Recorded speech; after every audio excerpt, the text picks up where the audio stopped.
you have to chase him, then he isn't worth catching. And he shouldn't have put you in a position that you have to even chase him to begin with. But the reality is that life happens, and there's so many different reasons why women find themselves chasing a man, pursuing a man. And some of you may not even realize that you're chasing. So the first thing I want you to consider is he really worth your time? There might be a man that you think highly of, that you really like, and that maybe when you fantasize about the situation, you really want to be with this guy, right? And you don't see any reason not to want to be with this guy. But you're not considering the fact that despite his great qualities, he doesn't really fit in with you. And what tends to happen is that a woman is fantasizing about what she believes it could be, not who he actually is, not what he's actually presenting. It's what you feel like you see in this man that maybe you think you can bring out of him, or that you would be able to experience with him if you were in his life. And I always say, listen, don't date someone's potential, date their reality.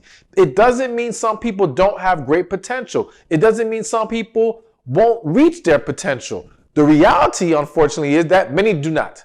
Many do not, or even if they could, they may not reach it with you. Why? Because again, they're not a good fit. Good man does not mean right man. Does not mean the man that you can actually share your life with. I really want you to understand that when you find yourself locked into this guy, what are you really holding on to? Are you chasing love or are you chasing attention? I'm sure many of you are familiar with the show Family Matters. I believe that's the right. Yeah, Family Matters. In the show, if you guys remember, Steve Urkel was all chasing Laura and wanted her badly. But then once Steve took his attention away from Laura, and then even took it further, gave his attention to another woman, Laura found herself wanting Steve. What's going on there is sometimes as a woman, and this can happen to men too, despite your lack of desire for that person, their attention makes you feel good. Now, once it is taken away from you, it creates a void because that's no longer there. You're no longer getting your hit. You now start to confuse your desire to have that energy, that attention being given back to you as, oh my gosh, I have feelings for this man. Oh my gosh, maybe I do love him. No, you are just craving the attention and desire he was giving you. And so you have to be careful to not confuse this with love. Whereas if you have a guy that, no, you were attracted to him, you actually did like him, you actually had a level of desire, but again, you struggle with allowing yourself to embrace it. Now we can make the argument that this is a genuine transition that has occurred. Also ask yourself, is it love or is it guilt? You feel like you messed up. You made a mistake that hurt him. You made a mistake that pushed him away, or a decision on your part that maybe you thought at that time was a good idea and it wasn't. And now you find yourself desperately wanting him because you desperately want to make things right. You desperately want to correct the wrongs. You're being fueled by your guilt of what happened in the situation, not actual love of the man. Not actual connection, not true desire that's going to create a healthy relationship. No, you just don't want this situation to end on the note that you made a mistake. That can fool you into thinking, I love him. No, you don't. It's just an unhealthy attachment.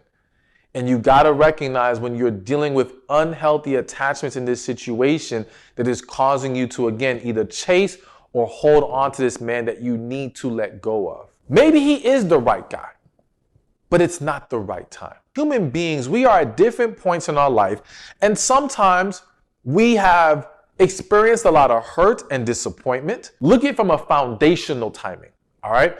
If the proper foundation has not been set, and that's you knowing yourself, that's you being healed, that's you truly being in a place to Fully open your heart, be vulnerable, and embrace love at its fullest, because that's what's going to be required to have a healthy, amazing relationship with the right person. So when that foundation is not completely properly in place, if you try to have a relationship with that quote unquote right person, it can still turn toxic.